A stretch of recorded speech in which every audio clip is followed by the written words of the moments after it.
देवकी नंदन मिश्रा जी, आपके बारे में अगर बात करें तो जब आपने पत्रकारिता की शुरुआत की थी, गोरखपुर से आपने इसकी शुरुआत की है, क्राइम रिपोर्टर शुरुआत की, उस वक्त एक नाम जो है वो बड़ा गूंज रहा था पूरे मतलब उत्तर प्रदेश में और बिहार में उसकी धाक थी, श्री प्रकाश शुक्ला।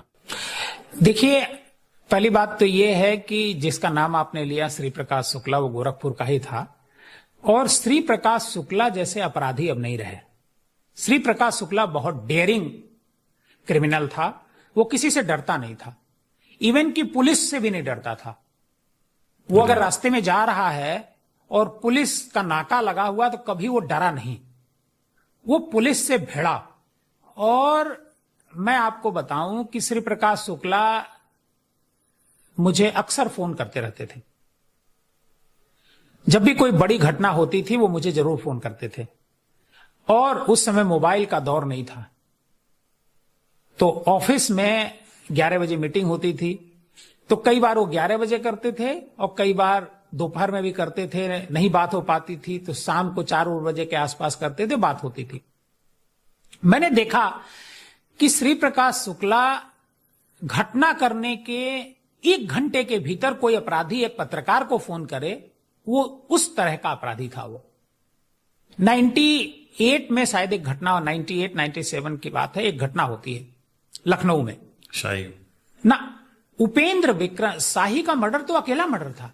उपेंद्र विक्रम सिंह एक नेता होते थे, वो उस समय किसी पद पर भी थे, शायद चेयरमैन थे। वो अम्बेसडर कार से आ रहे थे और कैंट इलाके में रेलवे क्रॉसिंग के पास उन पर हमला होता है। 3 लोग शायद थे उसमें, नहीं, उसमें 6 या 7 लोग मारे गए थे। अच्छा, बहुत मतलब जो उस समय जब ये घटना हुई थी तो बड़ा बवाल हुआ था और पुलिस की जो कार्यशैली है उस पर बहुत सारे सवाल उठे थे। श्री प्रकाश शुक्ला ने उपेंद्र विक्रम सिंह का मर्डर किया और श्री प्रकाश शुक्ला गायब हो गया। जैसे अभी पहलगाम में जो आतंकी हमला किए, वो आतंकी गायब हो गए, उनका पता नहीं चल रहा है। इसी तरह का श्री प्रकाश शुक्ला गायब हो गया। ये घटना शायद दोपहर की थी, 11-12 बजे के आसपास की थी। मेरे पास मैं ऑफिस में बैठा हुआ था और फोन की घंटी बजती है। लाल रंग का फोन होता है, मैं सामने रखा होता, मैं उठाता हूं तो दूसरी तरफ से आवाज होती है, भैया हम श्री प्रकाश बोला था नहीं।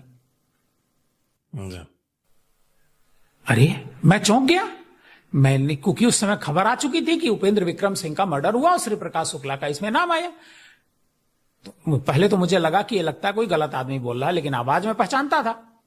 तो मैंने कहा यार अभी तो घटना हुई है यार, तुम फोन कर दिए और कार तुम्हारी वहां बरामद हो गई, पुलिस कह रही कार बरामद हो गई। तो उसने कहा भैया पुलिस झूठ बोल रही है, जिस कार से मैंने मर्डर किया है वो कार दूसरी जगह खड़ी है, वो कार पुलिस ने बरामद नहीं करी है। तो श्री प्रकाश शुक्ला उस लेवल का डेयरिंग अपराधी था। जी। हरिशंकर तिवारी पूर्वांचल के सबसे बड़े एक तरीके से, और वीरेंद्र शाही, ये 2 बड़े माफिया कहलाते थे एक अपने जमाने के, मतलब 80-90 के दशक में इनसे बड़ा कोई माफिया नहीं था। और दोनों की एक जंग भी हुआ करती थी, लेकिन दोनों श्री प्रकाश शुक्ला से डरते थे। जी। वीरेंद्र शाही पर श्री प्रकाश शुक्ला ने गोरखपुर में एक हमला किया। गोरखपुर में कलेक्ट्रेट का जो ऑफिस है, उसका जो मेन गेट है, उसके सामने वो मारुति 800 से अपने जा रहे थे वीरेंद्र शाही रात में अपने घर पर, तभी उसने ब्रस्ट फायर किया। जो स्टीयरिंग होती है उसके नीचे वीरेंद्र प्रताप शाही छोटे कद के थे, तो वो उस नीचे घुस जाते हैं और घुस करके उन्होंने अपनी जान बचाई। लेकिन जब गोली उन पर चलाई तो श्री प्रकाश शुक्ला ने उनको हिला डुला के देखा भी था, लेकिन वीरेंद्र प्रताप शाही थोड़े साहसी व्यक्ति थे, तो वो अंदर छुप गए और हिलाया डुलाया तो लगा कि वो मर गए।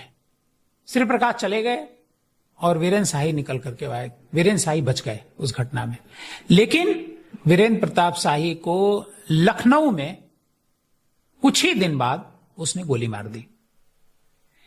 तो श्री प्रकाश शुक्ला बहुत डेयरिंग अपराधी थे। श्री प्रकाश शुक्ला की बात चल रही है और आप कर रहे हैं, आपने उनको बहुत करीब से कवर किया है, आपको जानते थे। एक पूर्व IPS रहे हैं राजेश पांडे जी, वो बहुत उन्होंने मतलब पूरे उनकी जो लाइफ रही है, बाद का पूरा करियर रहा है उनका, उन्होंने कई किताबें भी लिखी हैं और वो श्री प्रकाश को एनकाउंटर तक उन्होंने उसको फॉलो किया है। अभी एक पप्पू यादव जो सांसद हैं वहाँ के बिहार के, कंट्रोवर्सी हो गई थी। एक बार उन्होंने कहा कि वो फोन किया था तो पप्पू यादव डर गए थे उनकी बहन को लेकर। इसमें कितनी हकीकत? नहीं, ये बात पूरी तरीके से गलत है। क्योंकि मैं जब ये इंटरव्यू राजेश पांडे जी ने दिया था तो चूंकि पप्पू यादव की जो बहन है मैं उनको निजी तौर पर जानता हूं, उनके जो हस्बैंड है हमारे दोस्त हैं, मतलब पप्पू यादव के बहनोई डॉक्टर जितेंद्र यादव जी।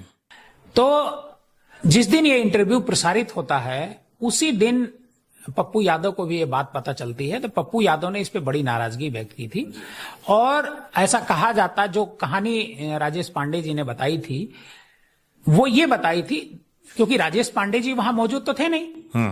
एक मंत्री हुआ करते थे बृज बिहारी प्रसाद, वो बिहार में मिनिस्टर थे और वो अस्पताल में उनकी और सूरजभान की दुश्मनी थी।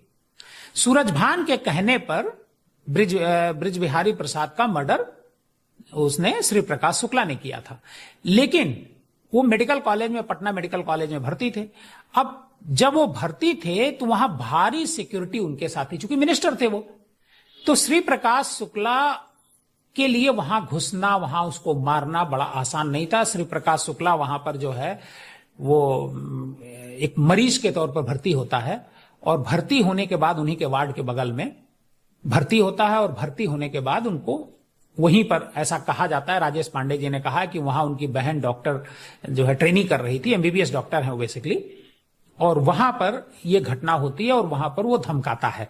चूंकि श्री प्रकाश शुक्ला लड़कियों को लेकर के बड़ा कमजोर था और जो मारा गया, जिस दिन वो मारा गया, जिस दिन उसका मतलब एनकाउंटर हुआ नोएडा में, उस दिन भी वो दिल्ली एयरपोर्ट के सामने जो पीसीओ होता है, उस पीसीओ से वो एक लड़की से बात कर रहा होता है। वो लड़की गोरखपुर की थी, अक्सर उससे बातचीत करता था, उसी से वो बात कर रहा होता है और पुलिस जो है उसको ट्रेस कर रहती है और ट्रेस करके जो दिल्ली पुलिस के कुछ इंस्पेक्टर और वो ले जाते हैं, उसको पकड़ करके ले आते हैं। और बाकी इनकाउंटर पुलिस जैसे करती है वो सबको पता है, लेकिन जो पुलिस ने दिखाया कि इस तरह से इनकाउंटर हुआ है, ये सही नहीं है। जो राजेश पांडे जी बताते हैं, मतलब उनको वीरता के लिए बहुत सारे उस पर पुरस्कार भी मिले हैं। वो तो देखिए राजेश पांडे जी भाई, चूंकि एसटीएफ जब बनती है तो राजेश पांडे जी शुरू से इसमें काम करते हैं और राजेश पांडे जी बहुत काबिल अधिकारी हैं। लेकिन पुलिस का जो एनकाउंटर का जो तरीका है, मैं उस पर बात कर रहा हूं। अपना होता है, पुलिस अपनी कहानी बताती है, लेकिन मेरी जानकारी है कि वहां उस पुलिस बूथ से उसको पकड़ा गया था और जो लोग पकड़ने वाले थे, जल्द ही इस बारे में हम एक किताब भी लिख रहे हैं, उसमें मैं इस बात का खुलासा करूंगा कि आखिर वो सच्चाई क्या थी। तो आपने जो बताया कि फोन आया, वो फोन किस सिलसिले में किया था श्री प्रकाश ने?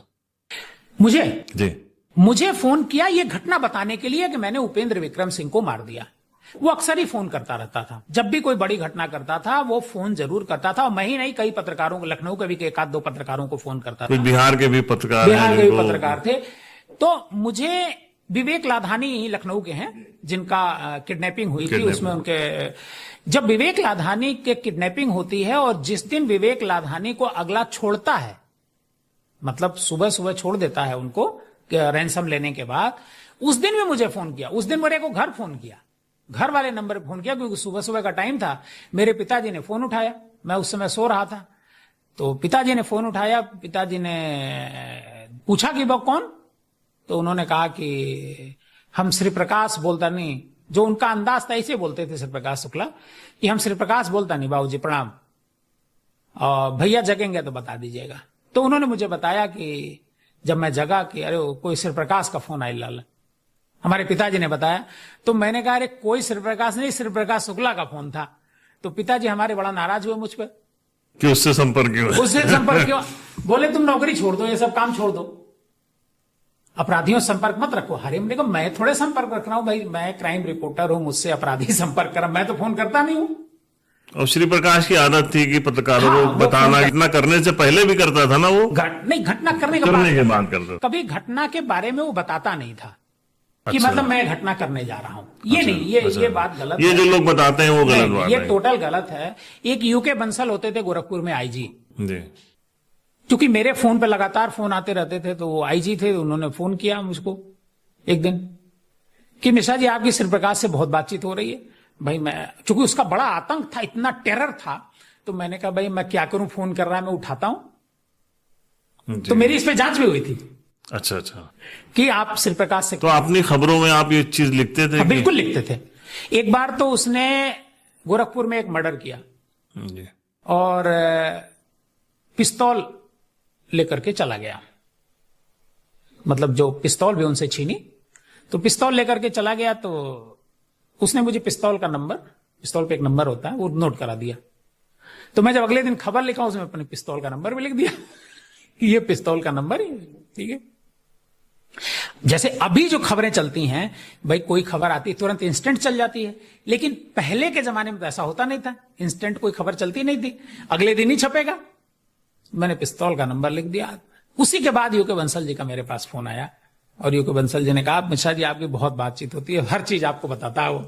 तो मैंने कहा मैं क्या करूं, मैंने तो कभी उसको फोन किया नहीं, श्री प्रकाश ही मुझे फोन करते रहते थे। जी जी। अच्छा, एक आपने इतना करीब से कवर किया, तो इसमें कितनी सच्चाई है कि मुख्यमंत्री के कल्याण सिंह को मारने की सुपारी ली थी उसने, ये जो बातें कही जाती, इसमें सच्चाई कितनी? अब देखिए, चूंकि मैं उस समय लखनऊ में नहीं काम कर रहा था, लेकिन मैं आपको एक बात बताऊं कि मुख्यमंत्री की सुपारी लेने जैसी कोई बात मेरी जानकारी में कभी नहीं रही। और अगर मुख्यमंत्री की अगला सुपारी लेता, जैसा वो कहा गया एसटीएफ के गठन के समय, तो इस बारे में वो जरूर बताता मुझे, कभी न कभी जरूर बताता। लेकिन उसने कभी मुख्यमंत्री की बात उसने नहीं करी। और श्री प्रकाश शुक्ला ने 2-3 तरह के लोगों को ही हमेशा टारगेट किया। पहला तो जो उसके दुश्मन थे, जिनके उसके या उसके दोस्तों के साथ जिनकी भी दुश्मनी थी, पहला उनको टारगेट किया। दूसरे नंबर पर वो जो बड़े बड़े व्यापारी थे उनको टारगेट किया। और तीसरे नंबर पर जो उसे लगता था कि ये हमको मरवा सकते हैं, जैसे वीरेंद्र प्रताप शाही का मर्डर वो नहीं करता, क्योंकि वीरेंद्र प्रताप शाही के मर्डर के बाद उसने ये बात कही थी, उससे मुझसे ही कहा था, वो मर्डर नहीं करता। वो मर्डर इस वजह से किया क्योंकि उसे ऐसा लगता था कि वीरेंद्र प्रताप शाही का अगर मैं मर्डर नहीं करूंगा तो वीरेंद्र प्रताप शाही मुझे मरवा सकते हैं। तो इस वजह से वीरेंद्र प्रताप शाही का मर्डर किया। इसके अलावा किसी पॉलिटिशियन का मुझे नहीं लगता है, पॉलिटिशियन से तो उसकी दोस्ती थी। पॉलिटिशियन जो है उसको, अब मैं नाम नहीं लूंगा, पॉलिटिशियन उसको अपने घर में शरण देते थे, तभी वो छुप जाता था, पता नहीं चलता, छुप जाता था, पता। इसी लखनऊ में मर्डर करके पॉलिटिशियन के घर में ठहर दारुशफा गायब हो गया, वो गायब हो जाता था। आप बताइए, जो घटना जनपथ में हुई थी जिसमें इंस्पेक्टर को गोली लगी थी, जी, वो हमारे एक दोस्त इंस्पेक्टर है, उनका भाई था वो, राकेश। हाँ, राकेश। आप सोचिए कि ये घटना होती है और वहीं पुलिस उसको तलाश नहीं पाती है, लखनऊ से बाहर वो चला जाता है, तो कहां छिपा होगा? अगल बगल ही कहीं छिपा होगा। तो उसके छिपने के जो ठिकाने थे वो पॉलिटिशियंस के ही थे। इस नाते ये बात मुझे सही लगती नहीं है। ये पुलिस ने एक क्रिएट किया, माहौल क्रिएट किया कि कल्याण सिंह जी का जब नाम आ जाएगा, चूंकि वो चीफ मिनिस्टर थे, तो इसको हमको टैकल करने में, ये फोर्स बनाने में ये आसानी होगी, मुझे ऐसा लगता है। ये अधिकारियों का भी खेल हो सकता है, पुलिस अधिकारियों में। जी, पूरा प्लान। अच्छा सर, कहते हैं कि इसका जो रुपया पैसा होता था, जो ये कमाता था, कुछ संपत्ति इसने, मतलब बहुत पैसा इसके पास आया था, वो इसके बहुत सारे मिलने वालों के पास रहता था, और जब इसका वो एनकाउंटर हो गया तो वो सब अमीर हो गए। कितनी सच्चाई है इसमें? ये बिल्कुल सही बात है। श्री प्रकाश शुक्ला का जो पैसा था वो बहुत सारे लोगों के पास है, और वो लेकर के अलग हो गए। और श्री प्रकाश शुक्ला के परिवार में उसके भाई थे ओम प्रकाश शुक्ला, वो भी अब नहीं रहे। तो जो कुछ रिश्तेदार थे, कुछ उसके बहुत खास जानने वाले थे, तो पैसा तो कहीं ना कहीं रखता ही था। तो वो जो पैसा था, बाराबंकी के ही एक साहब हैं, उनके पास बहुत पैसा है उसका, लखनऊ में कई लोग हैं, गोरखपुर में कई लोग हैं, गोरखपुर के कई लोग जो लखनऊ में आज की तारीख में। आपकी किताब में क्या नाम आ सकते हैं ऐसे लोगों के? अब ऐसे लोगों का क्या नाम मतलब चूंकि देखिए, मैं नाम तो अभी ले सकता हूं, लेकिन नाम इस वजह से नहीं लूंगा क्योंकि हमारे पास इसका कोई प्रमाण नहीं है, और जिस चीज का प्रमाण अभी तक ना हो जी। उसका। वैसे श्री प्रकाश शुक्ला बहुत दिलेर था, वो बड़ी लोगों की मदद भी करता था, ऐसा नहीं है, बहुत मदद करता था।